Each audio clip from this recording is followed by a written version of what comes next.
Satyabhama Institute of Science and Technology, Chennai. Satyabhama Institute of Science and Technology, Chennai. பாஜக அரசு மீண்டும் ஆட்சிக்கு வந்தால் தமிழகத்தில் மகளிர் உரிமை தொகை திட்டத்தை நிறுத்திவிடுவார்கள் என திமுக எம்பி கனிமொழி குற்றம் சாட்டினார். தூத்துக்குடி மாவட்டம் கோவில்பட்டியில் திமுக மகளிரணி நிர்வாகிகள் ஆலோசனை கூட்டத்தில் பேசிய அவர், தமிழக மக்களுக்கான திட்டங்களை மத்திய அரசு குறைத்துக் கொண்டே வருவதாக புகார் தெரிவித்தார். வரும் மக்களவை தேர்தலில் திமுக வெற்றி என்பது இந்த நாட்டை பாதுகாக்கக்கூடிய வெற்றி என்பதை அனைவரும் புரிந்து கொள்ள வேண்டும் என அவர் அறிவுறுத்தினார்.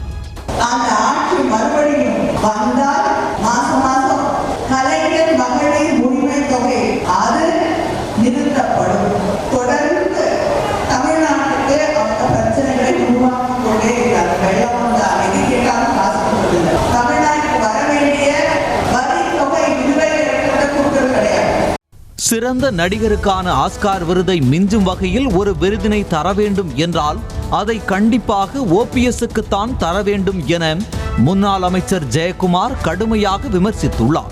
மறைந்த முதலமைச்சர் ஜெயலலிதாவின் பிறந்த நாளை முன்னிட்டு சென்னை ராயபுரம் பகுதி மக்களுக்கு மதிய உணவு வழங்கிய பின்னர் செய்தியாளர்களை சந்தித்த அவர், திமுக ஆட்சி என்றாலே அடாவடி, கட்ட பஞ்சாயத்து, மாமூல் வசூல் என்பது தொடர்கதையாக இருக்கிறது என குற்றம் சாட்டினார். வட சென்னைக்கு கடந்த ஆண்டு 1000 கோடி ரூபாய் ஒதுக்கப்பட்டது. ஆனால் செய்த செலவு என்ன, நலத்திட்டங்கள் என்ன, அதற்கான கணக்கை இந்த அரசு காட்ட வேண்டும் என்றும் தெரிவித்தார். 1000 கோடி ரூபாய்க்கு போன வருஷத்துல என்ன செலவு நீங்க செஞ்சீங்க? எக்ஸ்பெண்டிச்சரை காமிங்க. நீங்க செலவு அதையே செலவு செய்யல. இப்ப திரும்ப பார்த்தா ஒரு 1000 கோடி தான். காதுல பூ சுத்துற கதை.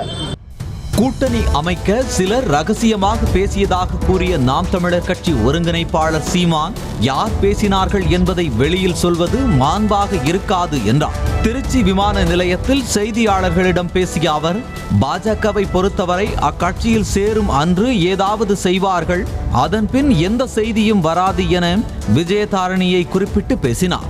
பாஜகவினர் ஒரு கையில் நோட்டு பெட்டியும் மற்றொரு கையில் வாக்குப்பெட்டியும் வைத்துள்ளார்கள் என விமர்சித்த சீமான், வாக்கு இயந்திரத்தை வைத்து தேர்தல் நடத்தும் போது முடிவுகள் மக்கள் கையில் இருக்காது என்றும் கூறினார். இந்த பாரதிய ஜனதா மாதிரி கட்சிகள்லாம் சேர அன்னைக்கு செய்தி, அதுக்கப்புறம் செத்தா கூட செய்தி வருமானு தெரியாது. வாக்கு எந்திரம் வச்சுக்கிட்டு வாக்கு இது பண்ணும்போது அது எதையுமே மக்கள் கையில் இருக்காது. அவங்க கிட்ட இந்த கையில் நோட்டு பெட்டி, இந்த கையில் ஓட்டு பெட்டி. நம்ம எல்லாரும் அவங்களுக்கு முன்னாடி போட்டிருக்க முட்டி. தேர்தல் குறித்த அறிவிப்பு அடுத்த மாதம்தான் வர இருப்பதால் கூட்டணி குறித்து தீர ஆலோசித்து பொறுமையாக முடிவு எடுக்க உள்ளதாக சமத்துவ மக்கள் கட்சியின் நிறுவன தலைவர் சரத்குமார் தெரிவித்துள்ளார். கும்பகோணத்தில் செய்தியாளர்களை சந்தித்து பேசிய அவர், கட்சியின் உயர்மட்ட குழு ஆலோசனை கூட்டத்தில் எந்த கட்சியுடன் கூட்டணி வைப்பது என்பது குறித்து ஒருமித்த கருத்து ஏற்படாததால் தனிப்பட்ட முறையில் ஆராய்ந்து முடிவை அறிவிக்க உள்ளதாக கூறினார்.